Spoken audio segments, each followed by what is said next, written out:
So this is the Brown Duke Gun Show. My name is JP Garcia, here today with a very special guest, Max Michel, world and national champion shooter here. And we're going to continue our conversation from the other day, just talking about shooting in general. And one of the questions that I have for you, Max, is that, I know that, being with your background, your championships, your accolades, all of that stuff, people have to be asking you all over the place to represent their products, represent their companies, these types of things, right? And so for somebody who is in your position that has a lot of choices in who they pick, to represent, right? Yeah.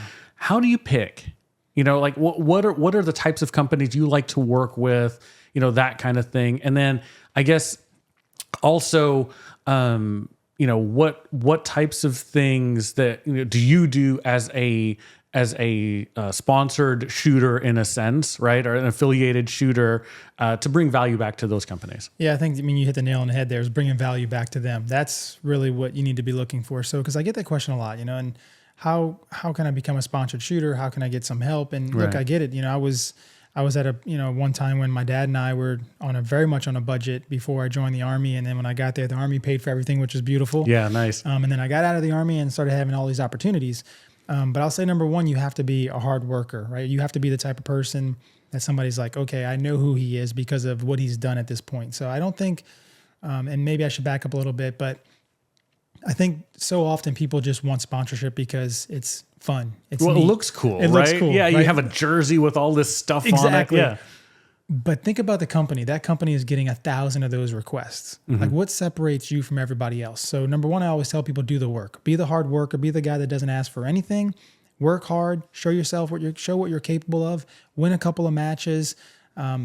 Do something that separates you from everybody else. And then you have something that you can provide value on and say, hey, my name is Max Michel and this is what I do. That's if I'm going towards a company.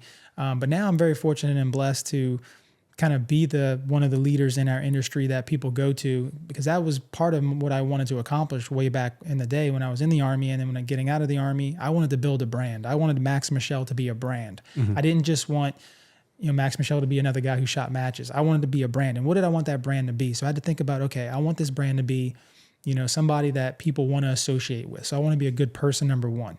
All the winning that I've done, that's fine. That gets me in the door. But once I get in the door, what makes JP want to work with Max? Mm-hmm. I want to make sure that I'm the type of person that you want to associate with. So by doing that, it kind of already puts me in a format of my brand has already kind of grown over the years, whether it's working with law enforcement, military, developing products, creating the Max Michel Pro Shooter experience, and all these other cool courses that I've done.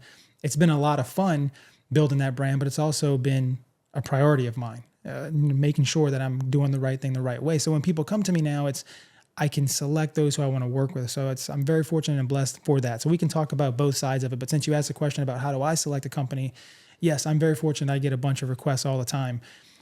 And I don't always take those requests because I'm not about just taking the money. Sure. My brand, when somebody like you or somebody else that's watching my shows and what I'm doing, I have to have credibility. And if I'm pushing every single product under the sun because somebody paid me a little bit more than the last guys did, I lose credibility as a person and as an instructor. So I never want that, number one. And number two, I look for a company that I want to align with that has good values, that the product is great, but the people are more importantly better.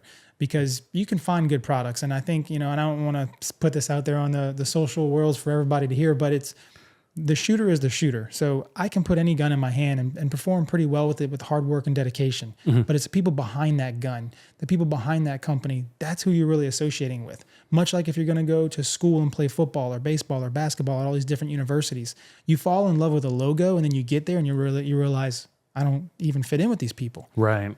So a long way of saying, I look for strong, really good companies. I'll take a visit with them. I'll try their products. If I like the product, then I want to find out more about who they are and what they do. And if they align with my brand and my values of military, law enforcement, being a good person, taking care of people the right way, and having a good brand and a good kind of again, folks behind that brand, then that's who I look to partner up with. Got it. Yeah. Well, and the one thing that's very important there is like the people behind it. I think that's a lot of times when I see folks in the shooting world who, are sponsor hunting, right? And they're, one day they're in love with, Infinity Firearms, right? And they love Infinity. And next thing they're, all about Atlas. And you're absolutely right. You start to look at their socials like, okay, well, these folks are just waffling all over the place. Yeah. And a lot of times what you find out is that, the reason why it didn't work out with, one person or the other is that they, their personality didn't align with the people that they were trying to represent, And so I think you've done a good job. I can tell you that from outsider looking in. I think you've done a good job of finding those people that you align with from values perspective, right? And I'm guessing that's probably how it all works out so well, right? That, even if, through product development, you're having hard times with certain products, certain things, the people behind it, they're trying to do the right thing. They're trying to do the right thing by the people and all of that stuff, right? Yeah. I mean, I'm on a regular basis, I'm connecting with the Sig Sauer optics division and our product development on that side, product development on the gun side, the ammo side. Right. I'm very much well connected with these guys because I like them as people. I have their personal cell phones. If I have an issue, I can call them. If I have a thought, I can call them. And a lot of times they'll be like, we can't really do that, dude, because of manufacturing and things that are above my head, but at least I can bring ideas and thoughts to these folks and connect with them on a level of not just work. I actually enjoy being with these people. Much like if you have a physical fitness trainer, you're not going to go to that guy every day or that gal every day if you don't like that person. Yeah. So just trying to find people to align with that fit your values. It's so important. And then before you know it, I've been at Sig this is my 16th season at Sig Sauer. So there's no like faking that, it's like you either like who I am and what I do and you align the right way or we don't. And you would have known that by now. Yeah, for sure. For sure. So I guess let's dig into it, right? I mean, a Sig for sure. I mean, clearly you've been, as long as I've known you and as long as I've been in the shooting world, right? You've been the Sig guy, right? You've wore the jersey and everything, helped them, I think, develop some products, right? Yep, absolutely. Yeah. So yeah, it's been a lot of fun.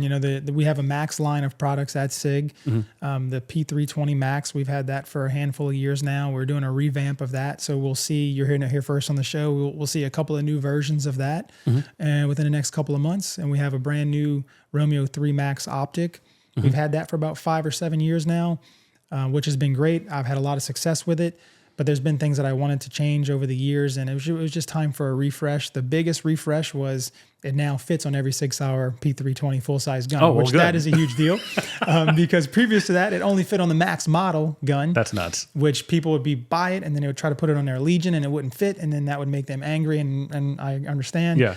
So the refresh of that has been really fun. The optic is smaller in overall size. It sits lower into the slide, but we did not sacrifice the lens. So the lens is actually slightly larger, really thin housing, very bright red dot, and very excited about what we have to come for the Max line there. So we're working the P320 Max in a couple of different models, and the Romeo 3 Max Pro is what we're calling. It'll be coming out shortly.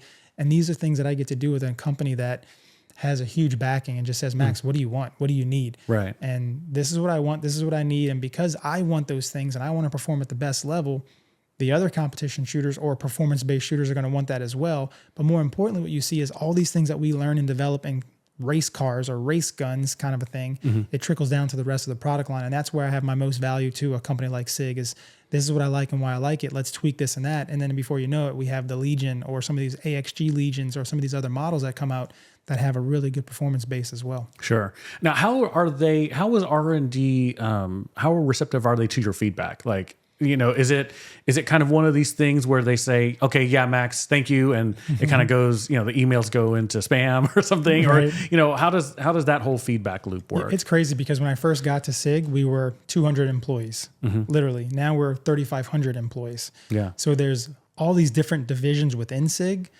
but it still feels like a small family. It's crazy because I can call any one of these people personally.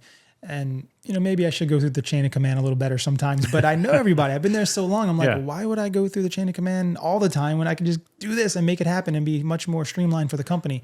But they're very receptive to it. Okay. Believe it or not. So this is one of the few firearms companies that I found over the years, because I hear from other buddies who work at other companies that they're hungry for the information. And one of the coolest things about Sig Sauer is everybody behind the product, I wouldn't say everybody, but most people behind the product are shooters. Yeah.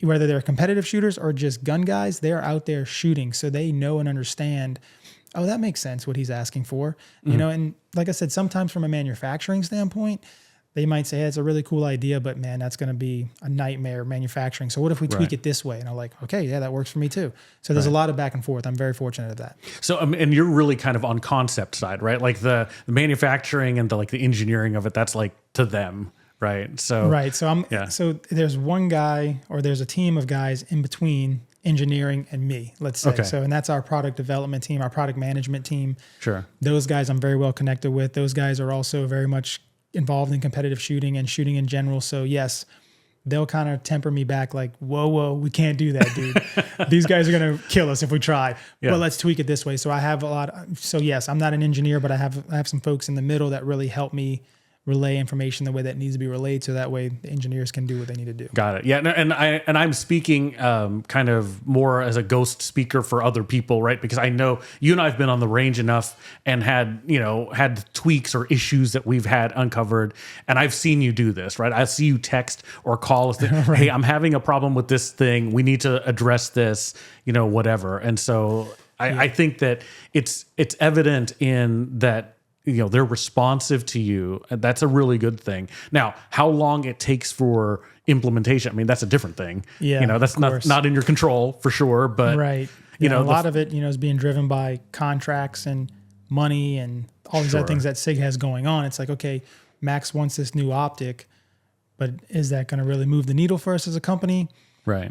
But it will make him better. It makes our product better. So we find a way to get it done. But yeah, at the end of the day, there's things that have to be done and things that you want to get done, and just have to have that balance. Right. And I guess I say that to our folks in the club who will remain nameless, but it's not like something where Max can wave the magic wand and poof, something happens. There's a process. Right. So. There is a process, and it takes a long time, but I'll say this, we have a lot of cool stuff coming out in the future too. So the guys in the club and guys out there that shoot competitively, be on the lookout for Sig Sauer in 2025 and moving forward, because we're not done yet. For sure.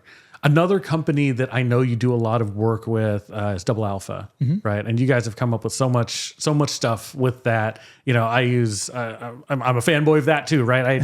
I for my open gun, I use the holster, I use the rig. The collapsible rig now is the one that is the go-to rig for everybody. I use that too. So, and I've met a lot of those guys just on the range, off the range, and you've brought them in internationally, have had a chance to shoot with them. They're great dudes also, right? They're awesome. Yeah, Double Alpha is a great company. Saul Kirsch is the guy who owns the company, and Ellie Hutner is his good partner. Yeah. I've been knowing those guys forever.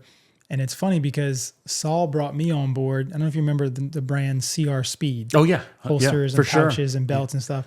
He brought me on board to see our speed probably in like 2001, 2000 timeframe. And we went to South Africa and we competed in the world championship there in 2002. CR Speed is a South African company. And that's kind of how that all happened. Actually, another funny story, Saul has dual citizenship, and has a South African citizenship as well. So just kind of how it all lined up. Yeah, and he hooked me up with CR Speed, and I loved the product, loved the people. It was awesome time there. But I spent probably 10 years or so there. And then, Saul says, hey, I'm going to move on and start my own business. So he started Double Alpha, which competed with CR Speed. So there was a lot of mixed emotions there from all of us. Sure. But Saul, again, he's been a great friend of mine for a long time. And most importantly, I love how he's always innovating the product. It's always changing. So when you think of Double Alpha, it's really truly like the Nike or the Under Armour of our sport. I mean, it's the best of the best as far as quality, but there's always innovation going on, which is really cool. As you mentioned, the belt has been a belt for a number of years, and then all of a sudden you see this Lynx belt system. You're like, well, that's really cool and different. Yeah. And it's a really easy way to store it. It's very strong, very durable. But yeah, the product line and the people behind Double Alpha is really awesome. Yeah, for sure. No, and I'm a believer, right? So, and a lot of it, not just me, a lot of people in the club, they make great stuff, and if I could just recommend a couple of their products for those that are watching, maybe you're already using it, but the PDR Pro or the Max holster is a great holster if you're looking for more of like a Kydex style. It's got an unbelievable adjustments. It's super durable, super strong. Is that like a production type holster? Correct, like a production full Kydex type thing. Exactly. Yeah. So it kind of covers everything the way it needs to be covered, but it's so strong. But yet it's more of like a race holster in a way that you can move it and change it and kind of rotate it in all these different ways. Then we have the new Flex holster, which is your open. I haven't heard of that one. Yeah. So the Flex is very similar to you probably using the Racer or the Alpha X or something. Alpha X. That's what it is. Alpha X. So the next model after that was the Flex, and that one you can have one holster and set it up for any firearm. Oh, Where really? The Alpha X, you have this really awesome holster, but you have to buy an insert for each gun. Yes. This one now you can just change it to whatever gun you want. Really? It's really neat. And you can tweak it exactly the way you want it. So it's kind of comes off the trigger guard the way you want it to. It's really fast. That's a great holster for It's like an open type, like it's everything's exposed, right? Correct. More of like your open and standard limited. Yeah. So that's a great holster. And then as far as the belt, the Lynx belt system is great. You buy as many links as you want or as you need, different colors. You build it, you put it all together yourself. It looks like one of those little snakes you played with as a kid trying to keep it steady. Yeah. But once it's on your body, it's so locked in. It's pretty rigid and pretty awesome. And if you get that belt though, you need the ratchet system. You need the little ratchet back. That's a good point. So I should have mentioned that. I use the ratchet now as well. It's awesome. That way, if you have too much for dinner the night before, you can loosen up that ratchet a little bit. If you don't have enough to eat, maybe you can tighten it up if you need it. Absolutely. But that's pretty cool. And then the pouches are awesome. These different pouches that he has some with aluminum and some in plastic. You just can't go wrong with his stuff. I actually really gravitate towards the plastic ones. I like the look of the aluminum ones. I mean, they're really flashy and they look cool. And you can, all of my buddies from my Texas club back when I lived there, they all had, the blingy ones that would match their gun, that would match their shoes, like the whole thing. Yeah, for sure. Yeah. But I really like the plastic ones. I had a couple that I just purchased for a practice rig, and I ended up moving those to my standard rig just because I like them so much more in that it's so much.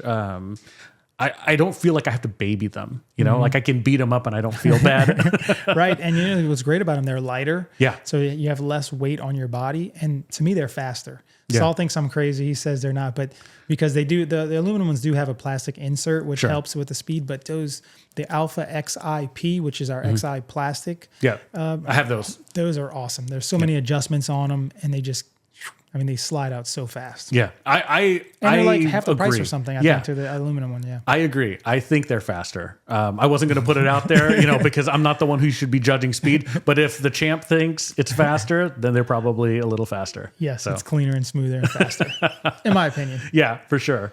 So what else? What else should people be looking at a Double Alpha? So Double Alpha, there's so much. You got backpacks, you have elbow pads and knee pads. I wish they develop. And here, Ellie, sorry, I wish you'd develop this.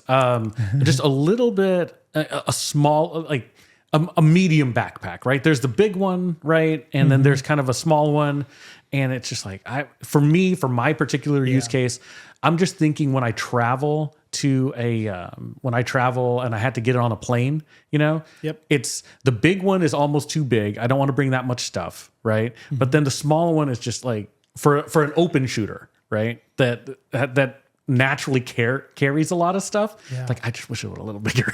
Yeah, no, I'm with you, and I think they're on to that because he is working on some stuff that I've seen down the road that they're always looking to improve. And what you said right there, you're not the only person that feels and thinks that way. And they go to all these different matches. Double Alpha was just at the Czech Euro Extreme, which is one of the biggest matches in Europe, and they're getting all this feedback every time they go to matches like that.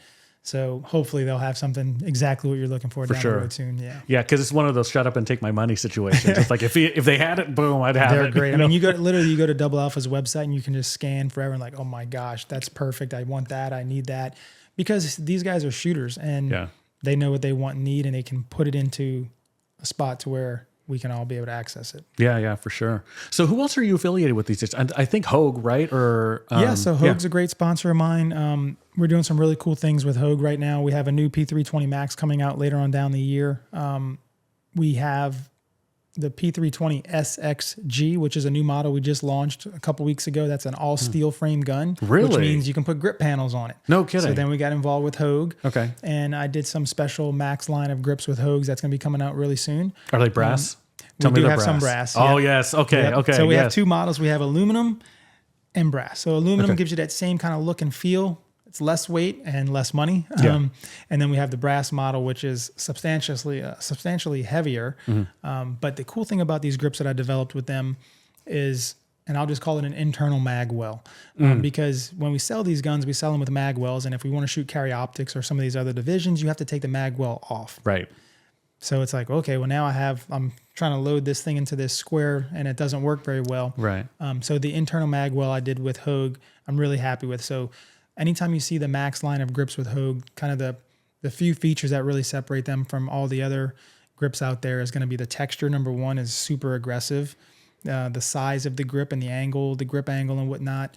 We've also cut out a little bit where the mag button would go. So if you have an extended mag button, your grip's not getting in the way, you can easily access that. And then the internal mag well as well, making it easier to reload even without the mag well on the gun. It just kind of funnels your mag into that. So that's exciting. I'm also doing a line of what we call the Raptor grips. That's the grip tape. Okay. That's laser cut for whatever specific gun that you would need out there. And all these products, by the way, are going to be for SIG guns, yes, but they'll also be available to different CZs and staccatos and things of that nature.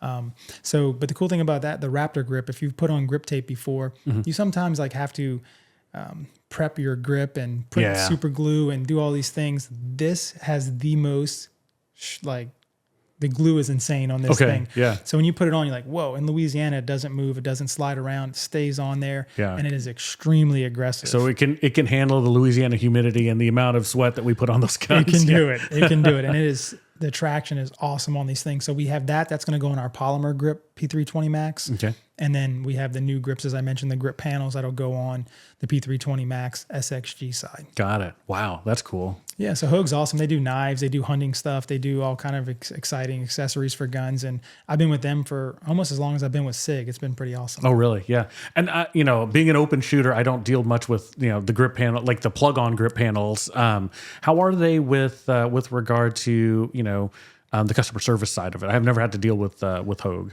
Hogue's awesome, dude. Again, it's people behind the product. It's Hogue is literally their family name.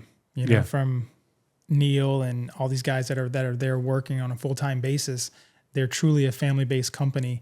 They're based out of California. They're doing some work, and then they're moving some of their supply to Nevada and kind of the Vegas area there, Henderson. They're just good people. So the customer service, again, I can call one person and get something taken care of, just like you can call somebody and say, hey, I had an issue with this or that. Things going to be taken care of immediately because of the people behind the product. And it's almost like a family. When I'm there, I feel like I'm a part of their family, which is really cool. Well, that's cool. Yeah. That's good. No, that's really good to hear about that. So like I said, I've known about that brand for decades, but I've never had to deal with their customer service, right? Because usually if I buy something, it's just I'll put it on. Admittedly, I'll put it on a gun that I probably don't use that much, right? So I don't have that much mileage behind it. Yeah. So it's good to hear that you like their customer service. So that's good. Good people for sure. Yeah. So before I dig into another sponsor, I already know that we're not going to be able to get to every sponsor today. So I am apologizing to all of the sponsors that of yours that I don't get to. But I'm just kind of, spitballing here. But I guess the chalkless stuff that you were talking about, the grip, the hand grip stuff, you and I talked about that before the show. Right. I'm very curious about that. What's that all about? I'm going to send you home with samples. Okay. And then I'll bring it to the club. Guarantee you next club match, the guy's going to be like, oh my gosh, I got to get this. Yeah. Okay. It is so cool. So for so many years, we've used Pro Grip. Yes. A lot of guys have used that. That's a great product. I've used that for a number of years. But I do liquid grip. That's the one I use. Yeah. So perfect. You're a perfect candidate for this, and you're going to love this. So liquid grip, I don't know what it costs for a bottle, 10, 12 bucks, 15 bucks. I don't know what it is, whatever. Yeah. But your hands are just so white and so chalky. Yes. And it gets everywhere. Yeah. Think about the guys in the gym.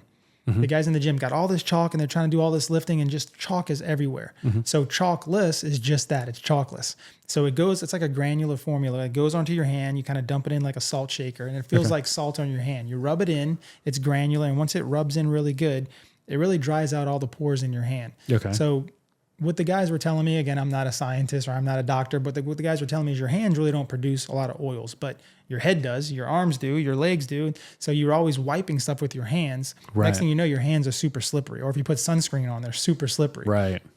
But you put on this chalkless and you rub it in and it just dries up all those pores and it just kind of gets into those pores and it stabilizes in a way that now when you grab something, it's like, you're like, oh my gosh, you Really? have a grip of this thing. And the cool part about it is it's water repellent essentially. So if I took a bottle of water and dumped it in my hand, I can go back and forth and it just repels. And I just shake my hands, it's off and it's dry again. It's like Rain-X. It's like Rain-X for your hands. But this is absolutely incredible stuff. Chalkless, I would highly recommend giving it a try. I've used other stuff in the past. I've used rubbing my hands in the dirt. Yeah. I haven't really found that one thing without getting my clothes all nasty and dirty because my uniform's typically black. So I have like black pants on usually. Yeah. And this stuff is great. So within a few moments, you put it on, and it lasts for a long time as well. You can put it on between stages if you like. I just wouldn't recommend putting it on right before you shoot because it works and it works well. You want to, when you grab the gun, it's like, so if you have a bad grip, you might not be able to adjust it. So put a little bit on when you're in the hole, not when you're just getting ready to walk up to shoot. Got it. Okay. Well, I had to play around with it for sure then. It's a great product. It comes in a bag.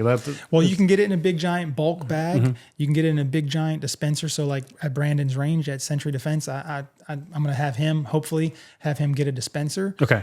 Put it on the wall. So as people walk in, they just grab a little shot of it and they can go out and shoot. And then they can go inside and buy product there because you can get them in like a little small bottle as well. Got it. Almost looks like a salt shaker. Brandon, we're getting a dispenser. All right. Absolutely.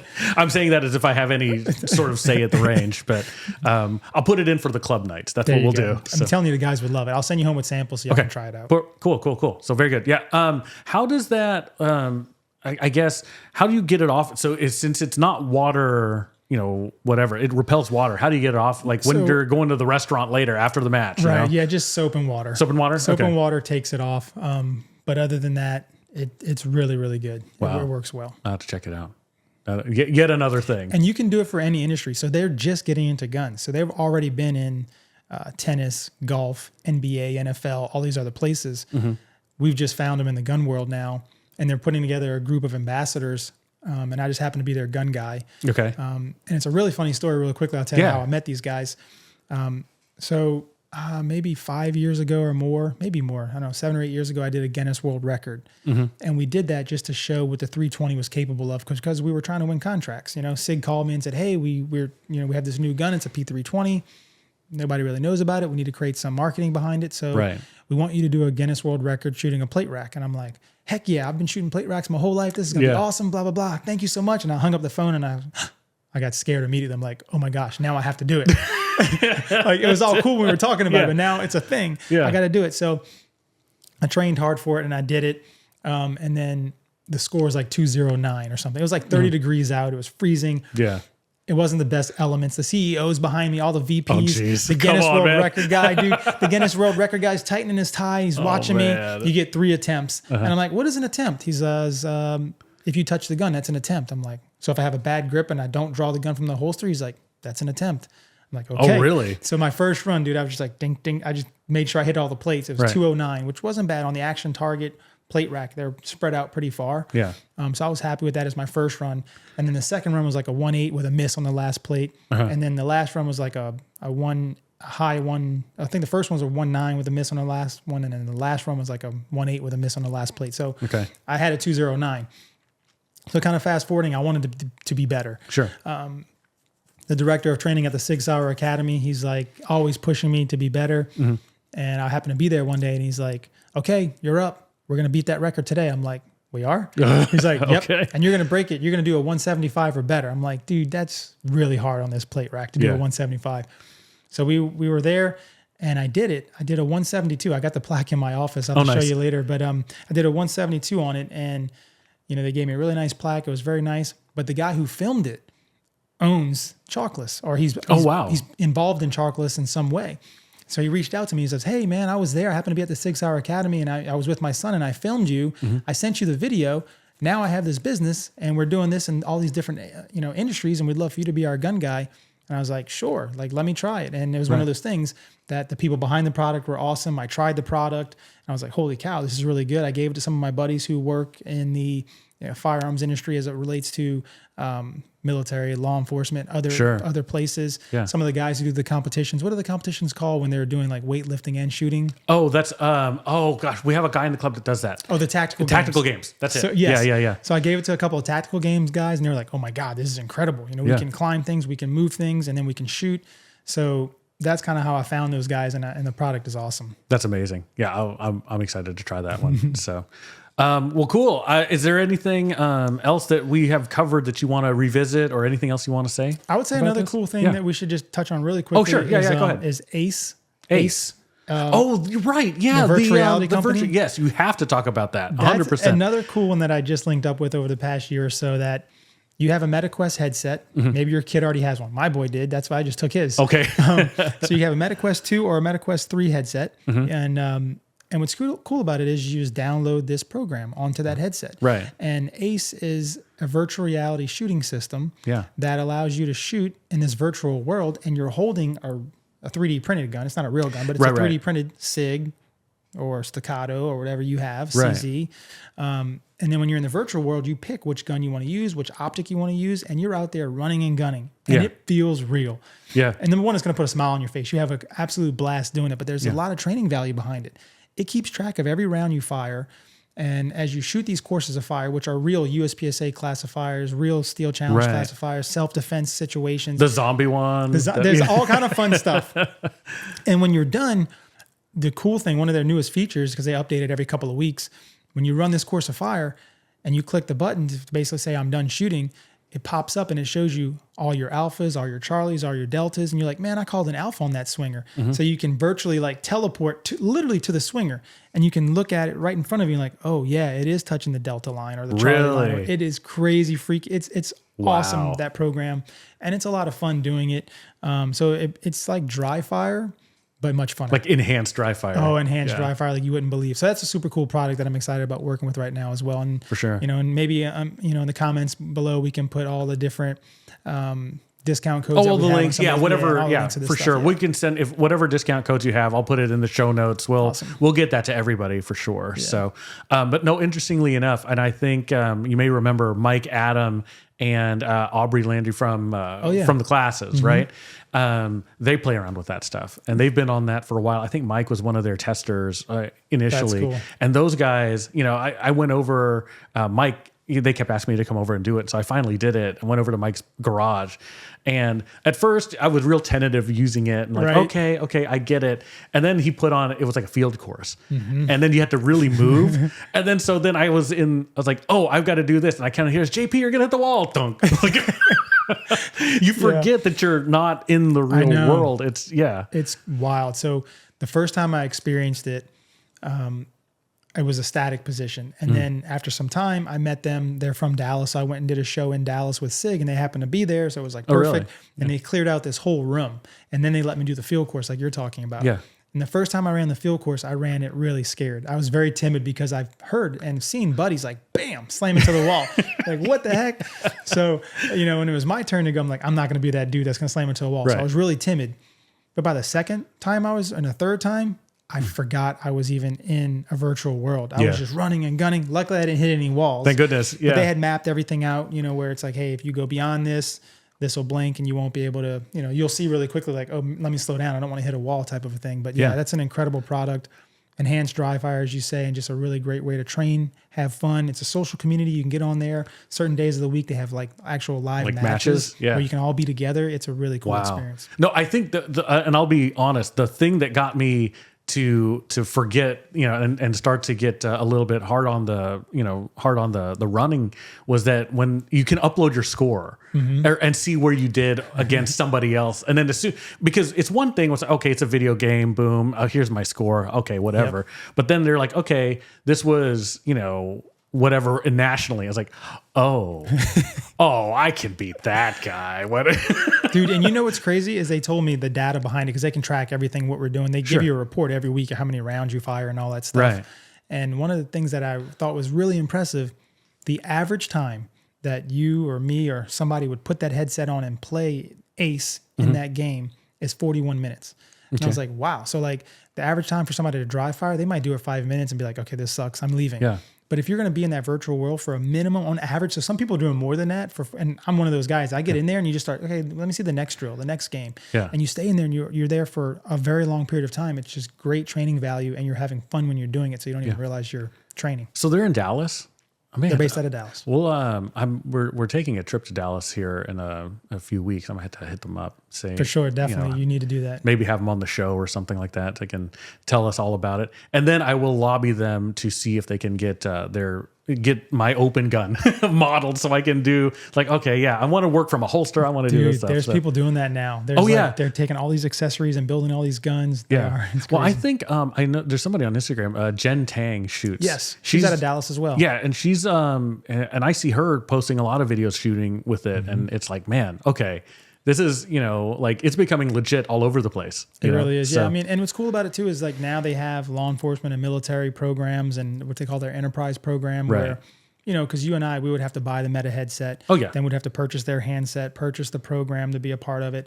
But some of these military guys, they don't want to do all that. We just want to send them 15 kits all ready to go. Yeah. So the more and more that you're seeing this, yes, it's for competitive shooters, but really anybody can utilize this as a training value. Yeah, yeah. And so, and I am going to ask you the question that's, that's on at least everybody's, maybe on people's mind. Mm-hmm. It's on my mind. And it's been on my mind since I've seen the thing, right? It's an awesome video game. It is super cool, and I want one, and it's going to happen one day. Sorry, Katie, it's going to happen one day. But world champion Max Michel, do you see training value in it? I do. I absolutely do, because what's really cool is they can take exact courses of fire that you have shot before, USPSA classifier, steel challenges, and you can put it in the game. Okay. And you can work on it and train on it before you go back and do it again. Another neat thing is that they can have games or they can have stages put into that you're getting ready to go and compete at. So that's what I see the future as.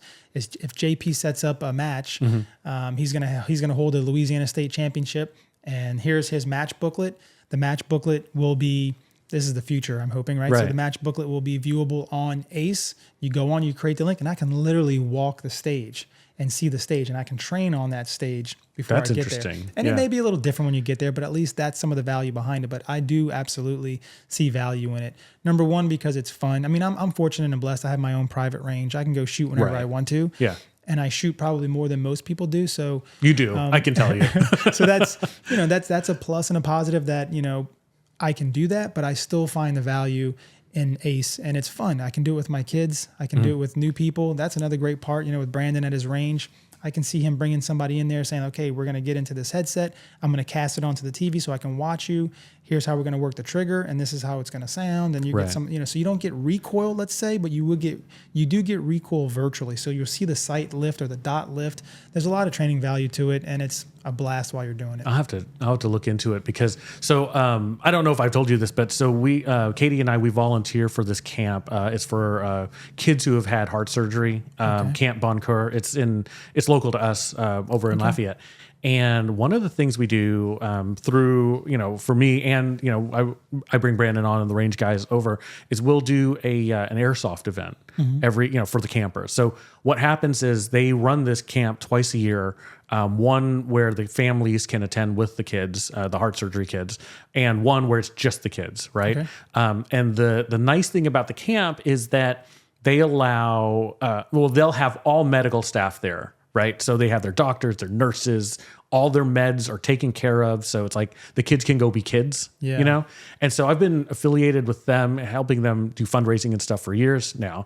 And recently, maybe 2 or 3 years now, we've been doing an airsoft event where we'll set up a complete IPSC or a USPSA stage and just let them go crazy with airsoft, That's they go nuts. So now I can think, it might be, less setup, having this ACE setup for them, hey, just let's put on the headset, guys, and just get out of their way, set up a stage. And then it takes it, they have fun. They're actually not shooting things, so they may not like that, but we can do both, maybe, Yeah, I mean, there's tons of stuff you can do. And the cool thing about it is there's other products out there that are great. I work with Laser Shot as another simulator. It's not virtual reality. It's a little different. It's more of a simulator-based company. Right. That's more utilized for commercial use and law enforcement and military use. Right. Where this, I feel like ACE is just another way of training, especially for the individual, that you can get for very, very cheap. So there's different applications out there to train with, and you can have a lot of fun with it either way. I know Brandon has a Laser Shot system too, which the kids would love, like shooting the ducks and stuff like that. I actually had to show you a picture. My son and his daughter were playing with it 2 days ago when I went to get the lights for the show. They were doing the Laser Shot thing. So that's a ton of fun, and there's a great deal of value in that as well. Well, I think the biggest thing is that and I guess that's where I was getting back to with the Camp Boncoeur stuff, is that one of the things we try to do is teach fundamental gun safety. Perfect. And the thing that you could do with the Meta or Laser Shot is that you can teach that fundamental gun safety without projectiles coming out of the barrel. Yeah, right. And finger off the trigger, like that kind of stuff you can teach, and they're engaged with it, right? Exactly. That's what I was saying. That's what I was going to get at. So they're engaged with it. So now they're more comfortable. They feel like they've done it before. So when they go do it for real, it's like, okay, I've learned all the stuff back there. Now I'm doing it for real, and I'm going to use the same process that I did before to get success here. Yeah, absolutely. No, okay. Now I'm dreaming. Now we could set up an ace stage and have the kids shoot that first after we go over the gun safety, and then we have the same stage outside with the airsoft, and they could do that. Oh yeah, that would be fun. Yeah, we'll have to. Now I have an excuse to get the MetaQuest. There you go. That's all you needed, dude.